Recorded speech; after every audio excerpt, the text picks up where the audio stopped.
Je vous invite de tourner, s'il vous plaît, dans la lettre de Paul aux Romains, s'il vous plaît. Romains, chapitre 3, pour l'étude de la parole de Dieu ce matin.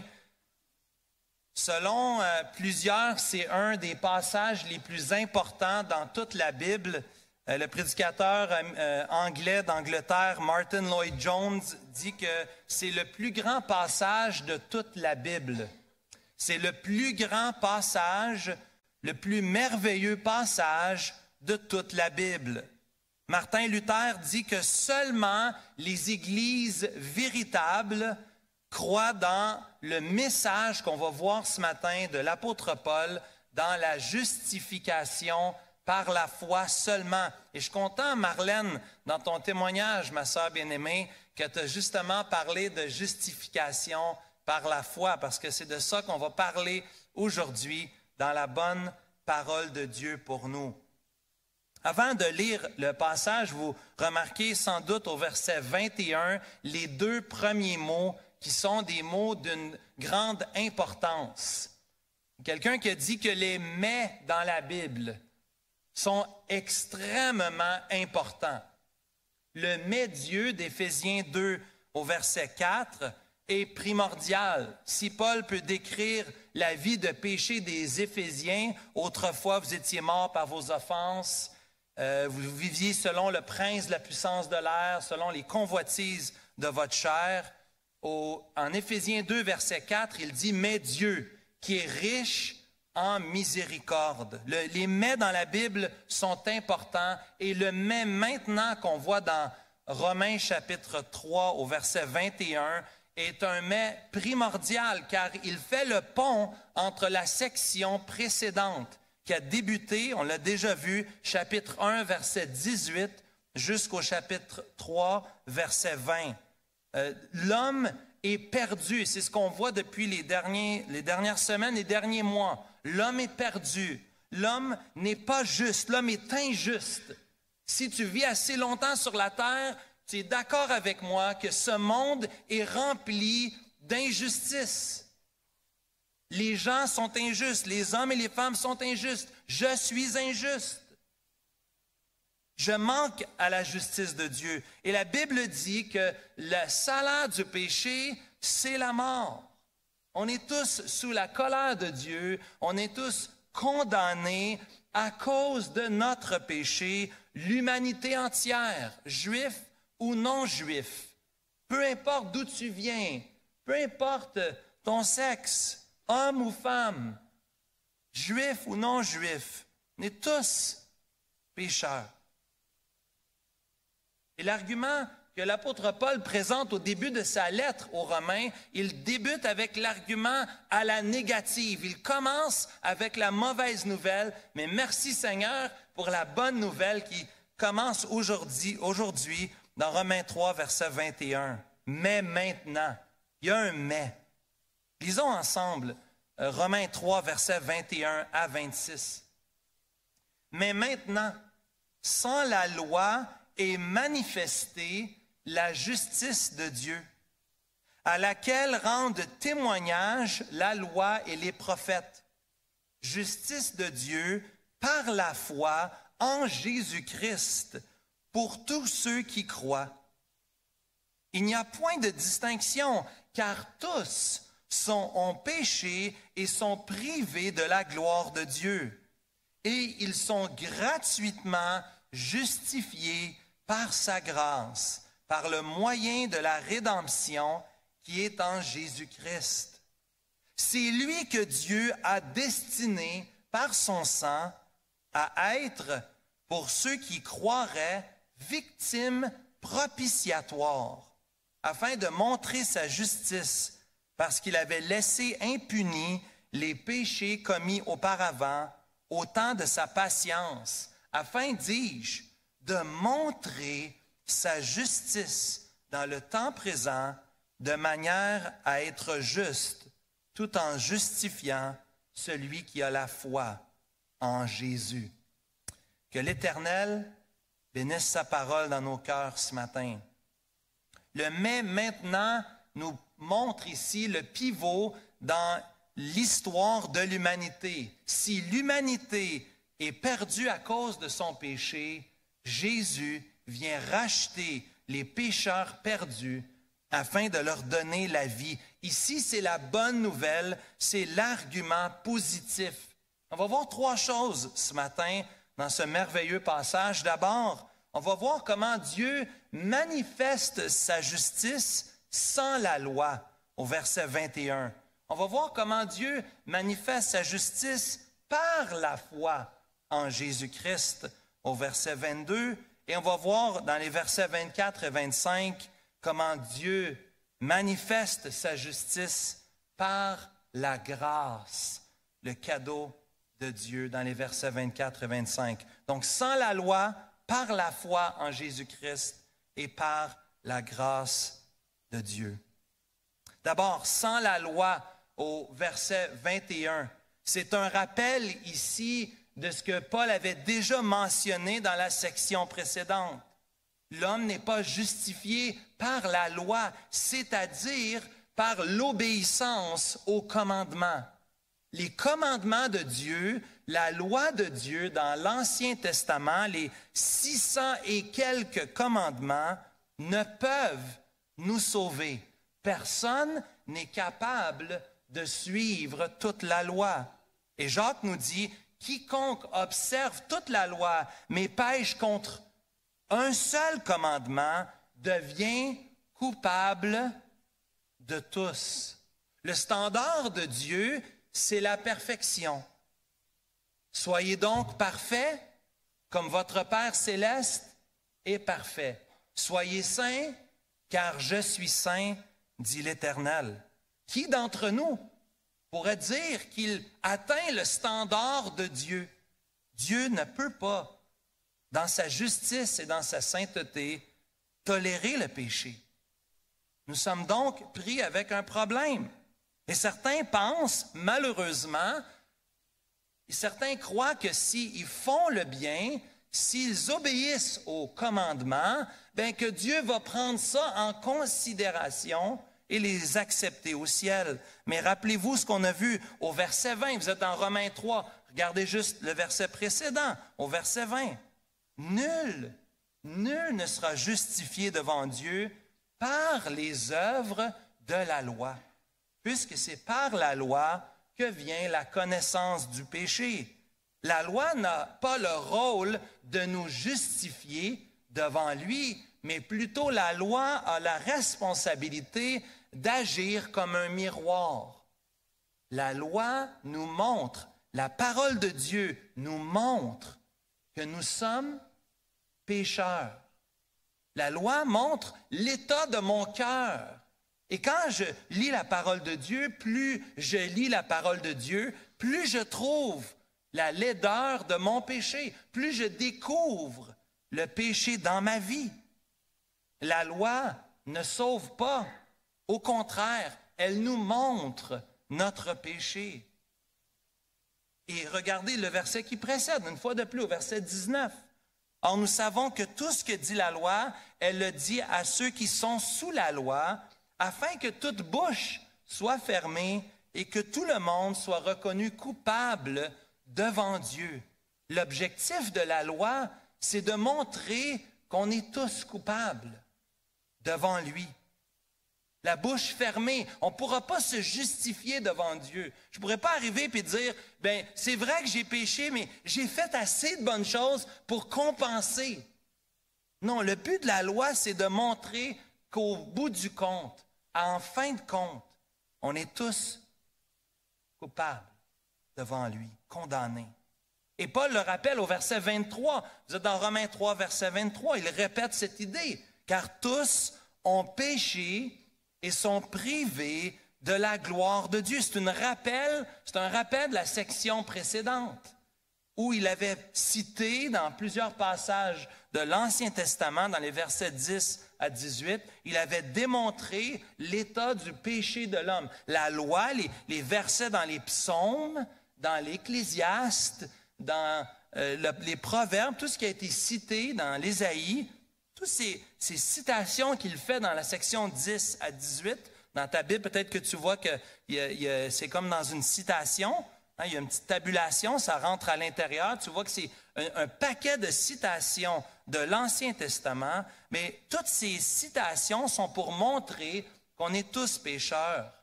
On est pécheurs de la tête aux pieds. Là, au verset 11, c'est ton cerveau, c'est ton intelligence qui est obscurcie. Dans le verset 18, c'est tes yeux. Dans le verset 13 et 14, c'est les péchés de la langue et de la bouche, les lèvres. Au verset 15, c'est les pieds. De la tête aux pieds, on est pécheurs. On est totalement perdu et dépravé sans Jésus. Et ce n'est pas la loi qui va nous sauver. Non, on a déjà fait la démonstration, chapitre 2. On a déjà fait la démonstration que la loi ne peut pas sauver. La loi, ce n'est pas son rôle. Au contraire, elle nous montre la loi, les prophètes, donc ça veut dire l'Ancien Testament, comme le Nouveau Testament nous montre notre état de péché. Tous ont péché, sont privés de la gloire de Dieu. Comment Dieu manifeste donc sa justice? Qu'est-ce que Paul veut dire ici par la justice?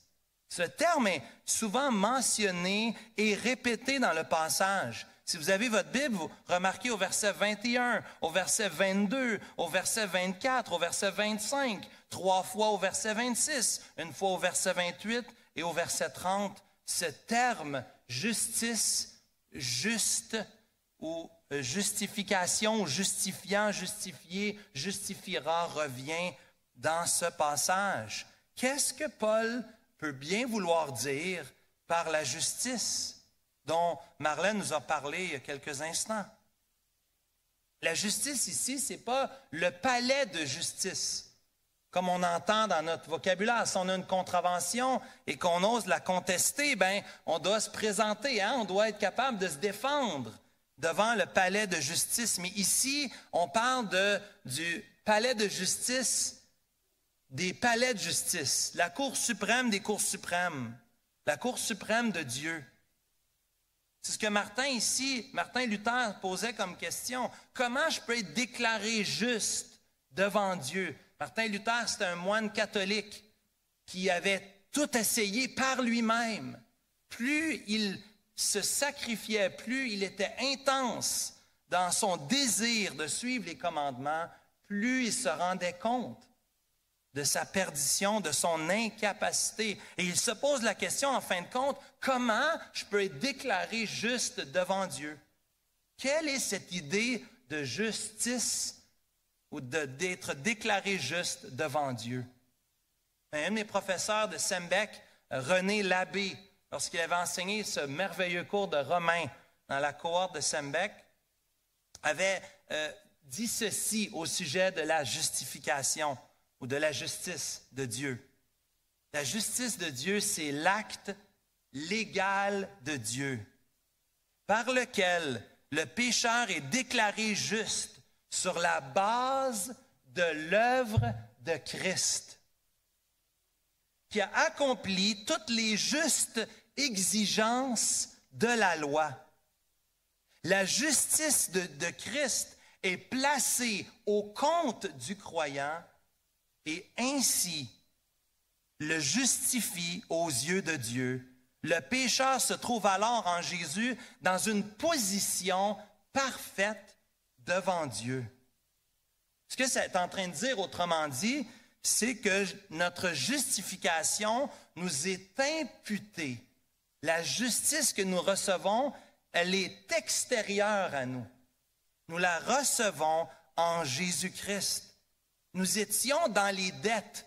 Si les 3 premiers chapitres, si Paul a voulu faire une chose, c'est de montrer notre dette spirituelle, notre état de pécheur, notre état de faillite spirituelle.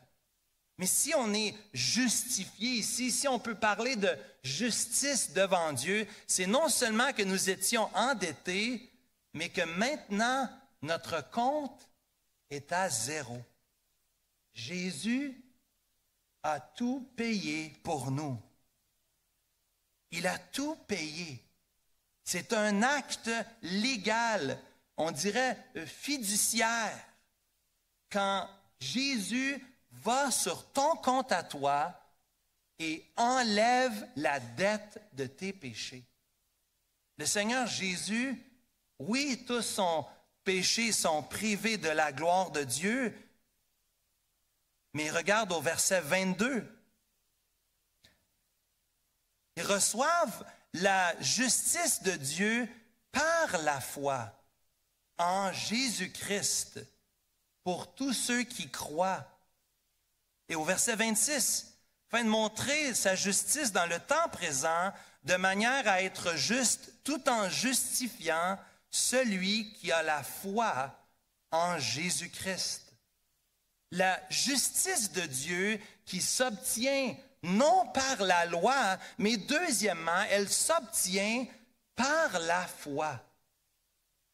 Il n'y a aucun acte que nous pouvons faire. Même la foi ici n'est pas une œuvre que nous faisons. La foi, c'est la main d'un mendiant. Le mendiant qui fait appel à la miséricorde, à la compassion. Il ne fait rien, il ne mérite rien. Le mendiant ne fait rien outre que de lever les mains et de plaider. Notre œuvre n'est pas celle de croire. Même la foi que nous avons, c'est Dieu qui nous a ouvert les yeux afin que nous puissions le recevoir. Quelle merveille du salut! Ce n'est pas par la loi, c'est pas par la loi de l'Ancien Testament. Certains diraient par la loi de la conscience, la connaissance du bien et du mal, de faire le bien et le mal. Même ceux qui parlent de loi de la conscience ici, la conscience nous montre aussi, on se sent mal quand on fait le mal si on ne fait pas taire sa conscience. La foi ici est le seul moyen par lequel nous pouvons être sauvés. Ce n'est pas par les œuvres que nous pourrions accomplir en nous-mêmes. Paul avait déjà mis la table ici concernant la foi.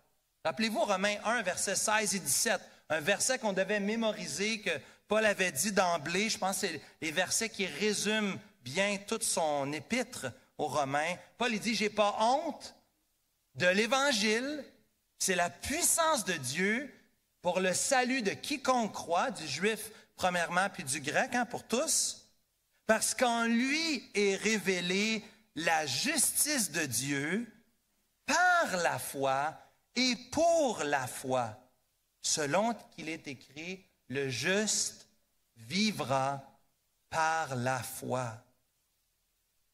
La foi, bien-aimée, n'est pas cet élément mystique ou mystérieux. Comme les gens aiment dire, toi, tu es une personne de foi, comme si c'était nébuleux. Non, non. Regardez ici, la foi n'est aussi bonne que son objet, l'objet de notre foi. Et quel est l'objet de notre foi? Nous croyons en quoi? En qui plutôt? Nous croyons en Jésus-Christ. C'est la foi en Jésus-Christ. Ce n'est pas seulement une foi intellectuelle où nous savons des choses au sujet de Jésus. Ce n'est pas la vraie foi. Ce n'est pas une foi temporelle ou circonstancielle. Quand ça va mal, ben là, je vais faire appel à Dieu. Non, non, c'est plus que ça. La vraie foi, c'est une foi au moment de notre salut, mais c'est une foi qui continue jour après jour, heure après heure, minute après minute dans notre vie. La foi, c'est de faire confiance en Christ seulement. Et vous voyez ici, c'est pour ça que c'est si important pour Martin Luther, ce passage-là, en particulier un chrétien qui a vécu avant nous et qui a écrit sur ce sujet.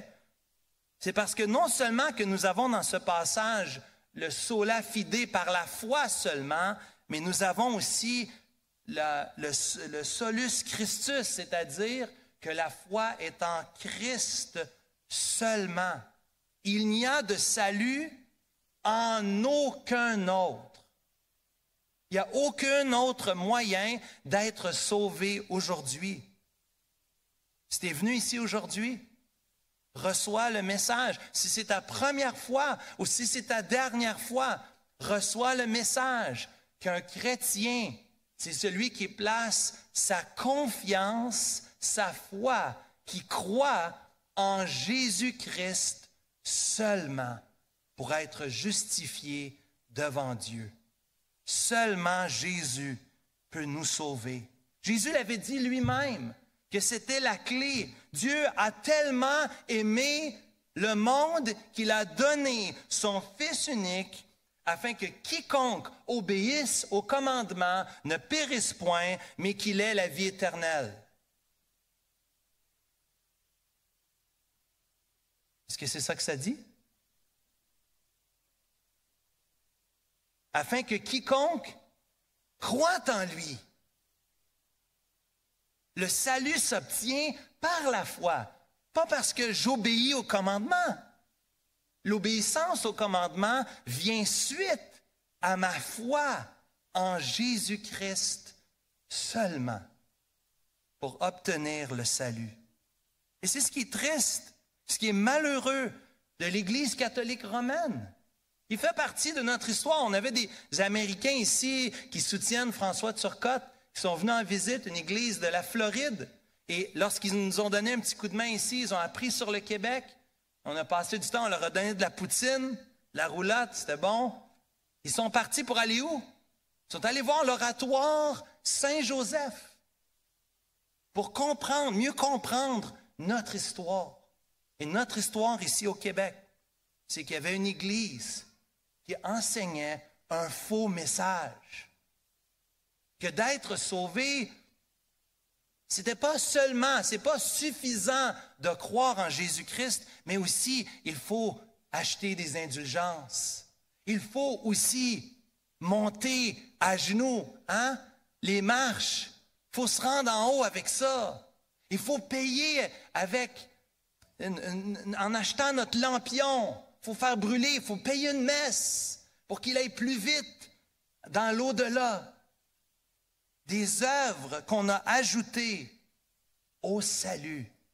Bien-aimé, Martin Luther, un moine catholique, est venu à la conclusion que la justification, elle est étrangère. C'est littéralement, elle est extraterrestre. Elle ne vient pas de nous. Rien de ce que nous pouvons faire va plaire à Dieu. Rien. Rien ne peut me sauver. Rien que le sang de Jésus-Christ. Et c'est ce qui rend son œuvre si merveilleuse. C'est ce qui rend son œuvre si merveilleuse. Lui, le parfait, meurt pour nous, des pécheurs. Il est extérieur à nous, mais il a vécu parmi nous. Il est 100% homme. Il peut 100% comprendre la vie que tu vis. On m'a parlé d'une personne en deuil dans une autre assemblée cette semaine. Et avec tristesse, j'avais de l'empathie pour cette personne.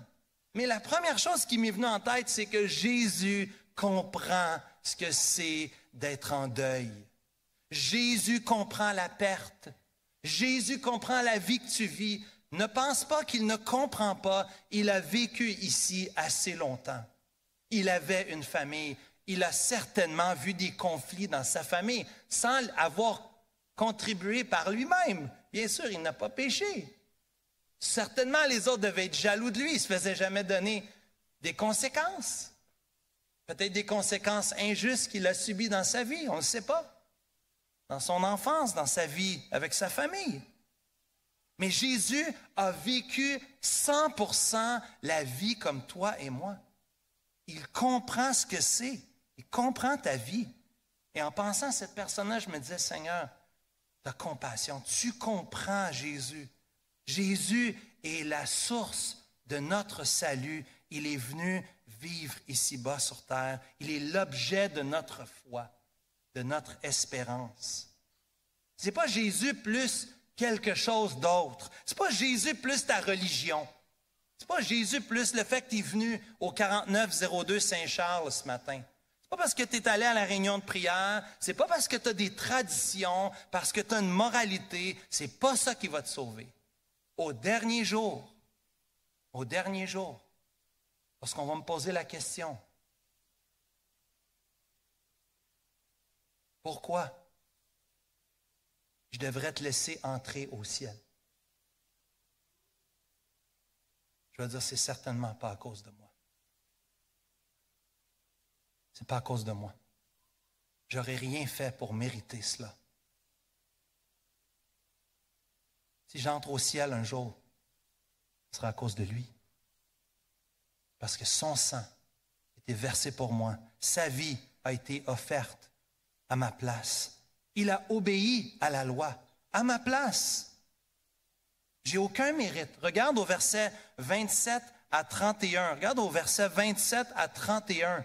Dans cette section qui suit, Paul débute cette section en parlant du fait qu'on ne peut pas se glorifier. L'homme n'a pas il n'y a pas de raison de se glorifier. Je ne suis pas meilleur que personne d'autre. C'est la grâce de Dieu. C'est le cadeau de Dieu. Ce n'est pas par la loi, c'est par la foi, c'est par la grâce de Dieu. C'est le cadeau de Dieu. Et cela fait qu'on ne peut pas se glorifier. Combien nous sommes orgueilleux, combien je suis orgueilleux de penser que je fais quoi que ce soit qui a de la valeur. C'est la gloire de Dieu. C'est la gloire de Dieu, c'est la grâce. La gloire de sa grâce manifestée en son Fils Jésus-Christ. Parce que regarde au verset 24, ils sont gratuitement justifiés par sa grâce, par le moyen de la rédemption qui est en Jésus-Christ. La première fois que Paul fait ça, rappelle-toi un autre classique. Tantôt, on a récité Jean 3,16, mais rappelle-toi Éphésiens 2, 8 et 9. C'est encore la même affaire, hein? C'est cohérent. C'est le verset à mémoriser cette semaine. Car c'est par la grâce que vous êtes sauvés, parce que vous êtes venus à l'Église. Cela ne dépend pas de vous,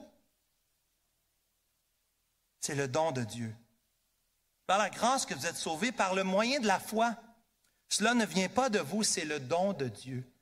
Grâce égale don. Si on était en mathématiques, si j'étais au tableau, je dirais grâce égale don égale gratuit. C'est la même chose, c'est le même sens du don ici, du cadeau qui nous est donné de la part de Dieu. Et comme dans Éphésiens 2,8, la même affaire. Paul va le dire et il va le dire deux fois. Il n'y a pas besoin de dire, c'est de la redondance, c'est presque un pléonasme. Pas besoin de dire ça. La grâce est déjà un cadeau. Mais dans Éphésiens 2,8, c'est par la grâce que vous êtes sauvés, c'est le don de Dieu. Mais ici, dans Romains chapitre 3, verset 24, ils sont gratuitement justifiés par sa grâce. La grâce, bien sûr, c'est gratuit. Parce que la grâce égale cadeau, égale don. Incroyable. Ce n'est pas un salaire. Si tu es sauvé, frères et sœurs, ce n'est pas un salaire. C'est la grâce de Dieu. On oublie ça. On avance dans nos années de vie chrétienne, puis on a besoin de se faire rappeler que c'est par la grâce de Dieu. J'ai été sauvé par grâce. Je suis gracié. Je ne mérite rien. Tout ce que j'ai, c'est un cadeau. C'est la grâce de Dieu. Certains croient, Dieu paye le repas. C'est ça qu'il paye, le repas avec sa mort à la croix. Puis nous, qu'est-ce qu'on paye? C'est le pourboire. On ajoute juste un peu. C'est juste le pourboire. Hein? Maintenant, c'est 18 %. C'est pas comme avant, mais 20 %, c'est cher. Ça va vite. Nous, on donne le 20 %. Le Seigneur fait le 80, nous autres, on donne le 20. C'est absolument faux. Jésus paye tout. Le repas, il paye l'entrée, il paye les breuvages, il paye le dessert, il paye le pourboire. Jésus a tout payé. Oui, parce que c'est lui qui nous a rachetés. Le mot rédemption veut dire rachat. Il nous a rachetés par son sang, verset 25. C'est son sang qui est versé. C'est ça le prix. C'est ça que ça coûte. Puis ce que j'ai dit tantôt, c'est pas vrai, puis j'ai fait exprès pour dire ça. C'est pas vrai que mon compte est remis à zéro, c'est bien mieux que ça. J'étais endetté de millions, si on veut, au niveau de mon péché. Jésus, à la croix, il rachète, il paie la dette de mes péchés, mais il fait mieux encore. Il fait mieux encore que prendre mes péchés. Je ne suis pas à zéro. J'ai passé de moins millions à plus millions parce que je reçois du Seigneur Jésus sa justice imputée, placée sur mon compte. Quand Dieu le Père me regarde, il ne voit pas Nicolas Côte-Noir. Il voit la vie d'obéissance du Seigneur Jésus qui a été vécue à ma place. Wow! Jésus a tout payé. Il a tout accompli. Son obéissance a été parfaite et complète. Il a pris tous mes péchés, il a tout payé ma dette, mais plus encore, il a rempli ma banque. Il m'a donné mieux que ce que je pourrais jamais imaginer. La vie éternelle. Éphésiens 1, nous sommes assis dans les lieux célestes en Christ. Aujourd'hui, assis dans les lieux célestes, au 4902 Saint-Charles. Je ne suis pas dans les lieux célestes. Non, mais c'est le déjà pas encore. C'est pas complet, mais aujourd'hui, je suis en communion avec le Dieu de l'univers. Mes péchés sont pardonnés. J'ai reçu sa justice. Je suis victorieux en Jésus. Je connais la fin. Tu te rappelles du bon vieux chant? Tel que je suis, avec toutes mes bonnes œuvres. Hein, c'est ça qui dit le bon vieux chant? Tel que je suis, sans rien à moi. Sinon, ton sang versé pour moi.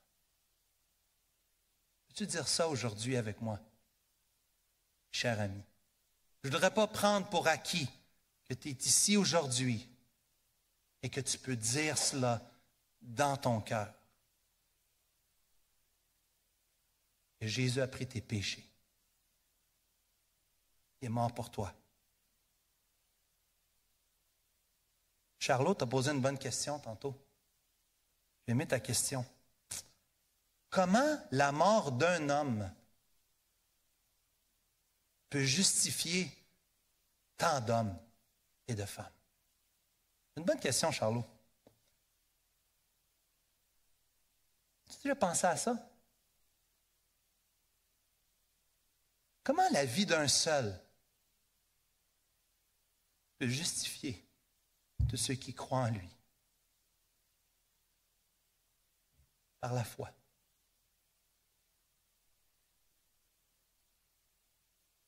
Comment Jésus peut payer la dette de tous les pécheurs? Comment il peut racheter ou faire la rédemption des pécheurs? Comment il peut faire ça si c'est un seul homme? Bien, c'est simple. C'est qu'il vaut plus que tous les hommes réunis ensemble. Les dieux. Il est couronné de gloire. La Bible nous dit qu'il est assis dans les lieux célestes. Il est assis à la droite de Dieu. Dieu le Père a tout mis sous ses pieds. Tout mis sous ses pieds. Il est le plus grand des plus grands, le roi des rois, le Seigneur des seigneurs. Oui, tu l'as abaissé pour un peu de temps. Oui, il est devenu comme nous. Mais tu l'as couronné de gloire et d'honneur. Hébreux 2. Tu as mis toutes choses sous ses pieds. En effet, en lui, soumettant toutes choses, Dieu n'a rien laissé qui ne lui fût soumis. Cependant, nous ne voyons pas encore maintenant que toutes choses lui sont soumises. Mais celui qui a été abaissé pour un peu de temps au-dessous des anges, Jésus, nous le voyons couronné de gloire et d'honneur à cause de la mort qu'il a soufferte, afin que par la grâce, oh la grâce de Dieu, il souffrit la mort pour tous. Connais-tu le Seigneur Jésus comme ton Seigneur et ton Sauveur personnel? Il est le Dieu éternel, le Dieu de gloire. Il est venu, il a quitté son trône. Il n'a pas vu comme une proie à arracher d'être égal avec Dieu, mais s'est humilié. Le Dieu de l'univers, le Dieu qui a créé tout ce que tu peux voir, tout ce que tu peux manger, tout ce que tu peux sentir, tout ce que tu peux vivre, toute expérience, le Dieu qui a tout créé, le Dieu de l'univers, est allé sur une croix pour des pécheurs comme vous et moi, pour nous donner la vie. Il vaut plus que nous tous. Il nous aime. Il dit, moi, je vais prendre leur place. Je vais me donner pour eux. Je vais les racheter par mon sang précieux. Je vais les justifier. Pas par la loi, non. Par la foi. Par la grâce de Dieu. Qu'est-ce qu'on fait avec un message comme ça aujourd'hui, frères et sœurs? Tu pars d'ici aujourd'hui, tu fais quoi avec ça? So what? La question. Et premièrement, donne ta vie à Jésus. Si tu n'as pas encore donné ta vie à Jésus, donne ta vie à Jésus. Reçois le pardon de tes péchés. Par la foi, par la grâce. Le temps ne va pas t'aider. Le mensonge de l'ennemi, c'est attends, demain. C'est le mensonge. Attends pas. Aujourd'hui, now. Do it now. 2 Corinthiens 6. Aujourd'hui, c'est le jour du salut. Attends pas. Deuxièmement, qu'est-ce qu'on fait avec un message comme ça? Parle de Jésus. Parlons de Jésus. Invitons les gens à connaître le Jésus de la Bible, le vrai Jésus qui a donné sa vie pour nous. Il s'est sacrifié. Il a pris notre place. Troisièmement, adore Jésus. Merci Édouard. Merci toute l'équipe ce matin. Nous voulons voir Jésus. Adore Jésus. Tous les jours de la semaine. Pas juste le dimanche matin. Chante chez toi, même si tu chantes faux. Chante dans ton auto, monte-les vite. Chante le plus que tu peux. Chante à Jésus. Adore-le. Qui est digne de ces choses? Qui est digne d'être pardonné? Chante à Jésus. Loue-le. Mets de la louange dans la maison. Remercie le Seigneur pour son sang précieux qui a été versé pour toi. Le Dieu de l'univers qui a versé son sang pour toi. Quatrièmement, dernièrement, qu'est-ce qu'on fait avec un message comme ça? Repentons-nous. Repentons-nous de notre orgueil. Verset 27. Touché brièvement, mais on y reviendra la prochaine fois. L'évangile de Jésus est le remède à l'orgueil. Quelle gloire y a-t-il? Pourquoi nos petites glorioles? Pourquoi on veut toujours avoir raison? La gloire ne nous appartient pas. La gloire lui appartient à lui. Donnons-lui la gloire. Humilions-nous devant Dieu. Et agissons avec révérence dans nos paroles, dans nos actions, dans nos attitudes.